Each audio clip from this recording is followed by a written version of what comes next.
This display features items that pertain to the invention of the world's first battery-powered watch. Hamilton Watch Company was the first to complete an electric movement in 1957. They announced the watch on January 3rd at the Savoy Hotel in New York City. The movements were the 500, the 500A, and the 505.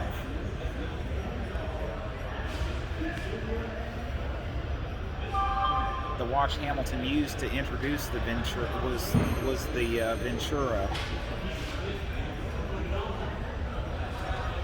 It was the first model along with the Van Horn, and is very stylistically iconic to collectors even today. This is a rack test model that was used in '56 prior to the release of the watch. You can see the external holes that were used for a battery source outside the watch. Then you can see one of the one of the test models that were introduced that were used by Hamilton employees to test the efficiency of the watch. Each one said "do not open." And these are prototypes of the movements that were used prior to the release of the 500 in 1957. Some of these models are actually housed in the Smithsonian Institute. Richard R. Bibb was the designer that Hamilton hired to design the cases for the watches such as the Ventura. This would have been a model along with a plaque and inscription that Hamilton would send out to museums so they could display their new watch in museums across the country. Of course, Elvis was famous for wearing the Ventura and is well known for that. Hamilton used some very interesting advertising, very futuristic looking ads to captivate the era of space travel and modernism. This was one of the earliest Hamilton displays featuring the battery. They touted that the battery was small enough that it was about the size of a shirt button, and then a watch would be displayed such as this Hamilton Electric Spectra. This was John Van Horn's personal loop and his personal desk clock. He was the driving force behind the Hamilton Electric project. This is an actual working model of the 500A. Hamilton originally called it the 501, but renamed it 500A. They only made about 9 of these in total. They were given out or loaned out to trade shows and different jewelry stores for display of their new movement. They actually say on the plaque, property of Hamilton Advertising Department. This would be a model of the contact system for the 500 and the 500A. The disc represents the balance, and the gold tab is represented by this piece right here. You can see how that as the balance goes back and forth, the jewel grabs the tripwire and pulls it forward so that the contact wire touches the gold tab and delivers the current to the coil on the balance. So this was a teaching aid. That is an actual 500A contact system that would have been placed on an actual watch for size comparison. In 1961, Hamilton introduced the 505, and to great fanfare, they eliminated the contact and trip wires on the plate of the watch, which greatly reduced the potential for damage to the watch. They sent out salesman kits such as this that would a salesman could bring into your store, present the new 505, how simple it was, different ways to advertise. everything you need to sell the Hamilton electric watch, and then at the end he would show you the watches themselves that you could choose from.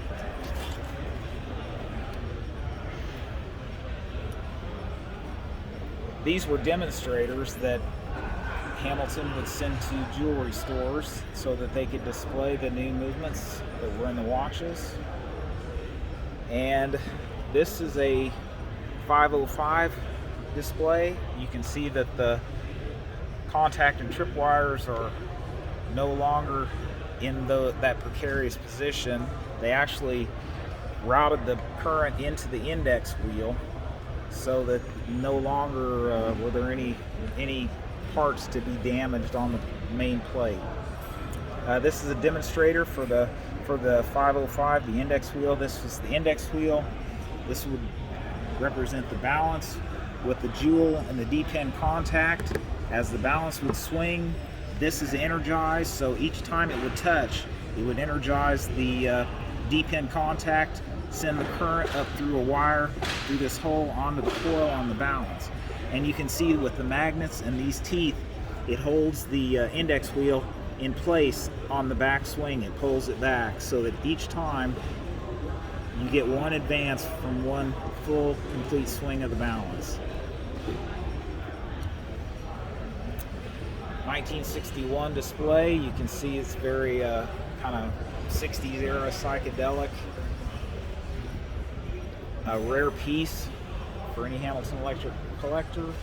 They had the advertising for the new electric watch, keychains that were consumer giveaways.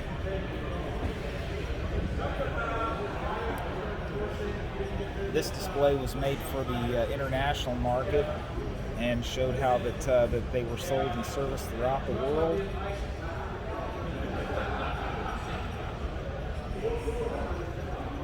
Presentation dies showing how that Hamilton, they were big on presentation watches, and any company that desired to have presentation watches for employees could have them custom made right at the Hamilton factory. Hamilton also introduced the Vantage line. They were lower priced to compete with lower cost Swiss import watches. They did not want to use the Hamilton name on these watches, although they were fine watches, but they weren't made with the same materials that the Hamilton electrics used, so they were less expensive and gave them that avenue to sell those watches. Hamilton also made a few small cordless clocks using the 500 or the 505 movements and the 130E that was used in the Vantage line. This is another display from around 1963, kind of flying saucer inspired, that a jewelry store could use to display some of the new Hamilton electrics with 505 movements. And now we move to the Hamilton cordless clock section. Hamilton used the technology from the electric watches to build cordless clocks. They decided that they would market these in 1958. They made some prototypes, and two of them were actually cased up. Fred Kohler, who's considered the finest watchmaker in Hamilton's history, had one for himself, and John Van Horn had one for himself. This one displayed happens to be Fred Kohler's personal one. As you can see, it still runs. However, in production, Hamilton tried to cut costs by decreasing tolerances and decreasing the number of parts needed for the watch or the clocks, so they were not reliable and they actually never went to market. So these are clocks that were in production but were never sold to the public. As we move on in the early electric watches, we have to look at some of Hamilton's competition. Lip and Elgin actually partnered up in the 50s to design their own electric watches, and Lip was close behind Hamilton. They introduced the R27 in 1958, being the world's first electronic watch. It actually incorporated a diode to prevent arcing at the contacts, which made the watches less prone to carbon buildup.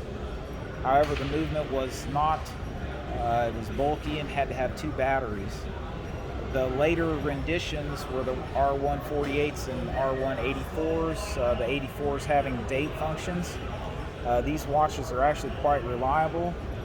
These are the NAWCC that Lit made. They came in 4 colors. 3 of the 4 are displayed here. A violet is the only one remaining to be sought after in my collection. This was a watch repair kit that I happened to find at a watch show, and for the Lip watches. The instructions are all written in French, but it's a very nice collector's piece. Elgin's version of the watch was not quite as successful. They introduced it in 1962, although they announced their watch in 1952. It took 10 years to be released, and the watches had quite a bit of reliability issues, so they were recalled and the project was terminated. Epperlin was the next company that we can talk about. They partnered actually with Hamilton on some patent stuff so they could share information to each one build their own watches. Epperlin probably gained more from the relationship than Hamilton, but they released their electric watch in 1959. Very few of these are known to exist. This happens to be a new old stock example. The first Swiss electric watch was actually the Landeron 4750. It's similar to the Hamilton electric in that it did not use a diode for any kind of spark suppression, but it was opposite in that it had the coil in a fixed position and magnets on the balance rather than a coil on the balance and magnets in fixed position. So it was similar but different. There are many makers that use the Landeron 4750, but most of them do not have the word Landeron on their dials, so you would not know it unless you know what might be in the watch. This happens to be a Hamilton Huguenin electronic or electric watch. Huguenin was owned by Hamilton at the time and released their own version of the watch. The most famous watch that uses that movement would probably be the Wittenauer Electrotron. This happens to be a skeletonized version, which is pretty rare with the original box and the original bracelet. The other one I have was an award watch for an old-timers game at the New York Yankees, one of the New York Yankees players back in 1962.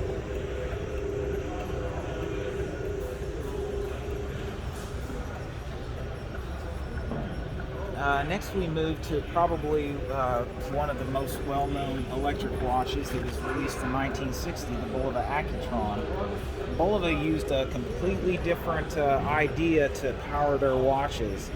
No balance was used. Instead, they used a tuning fork and fixed coils that created a magnetic field that caused the coils to vibrate at 360 times per second. They used this to advance the index wheel, which was not much bigger than a pinhead and had 300 teeth on it. So the seconds hand advances very smoothly on the Accutron, and the watch actually hums, and you can hear it if you hold it to your ear. The 218 was introduced in the late 1960s and was used a different, slightly different movement and had the addition of a day-date feature and also an external crown on the side rather than the back.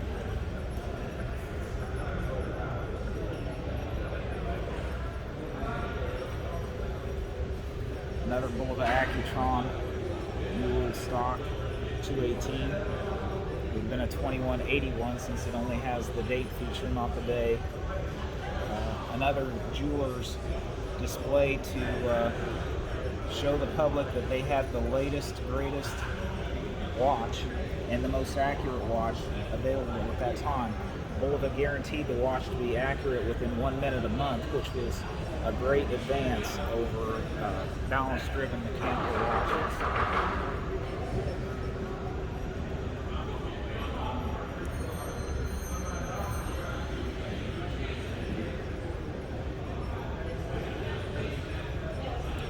This is a salesman briefcase demonstrator that he could bring into a store and show the owner how easy it was to change the battery on the watches, exactly how the watch worked. It's quite a rare piece, and it actually has motion to show how the tuning fork vibrates. Although in real life they vibrate quite a bit quicker than that.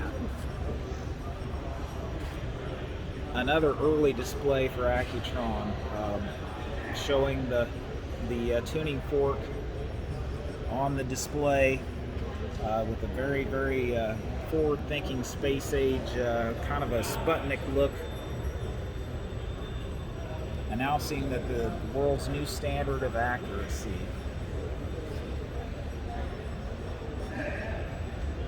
Early watch display to show the different parts, the components, and how they're made, cut out from start to finish for a Bulova Accutron.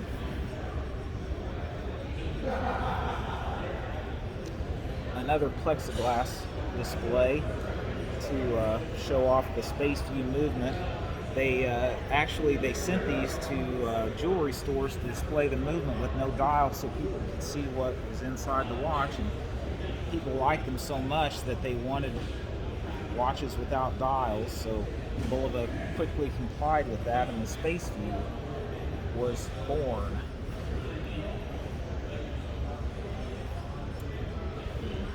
.214 movement display, the tuning fork. This display would have been used on the counter of the jewelry store. They could actually test your battery and change your battery when you brought your watch in for service.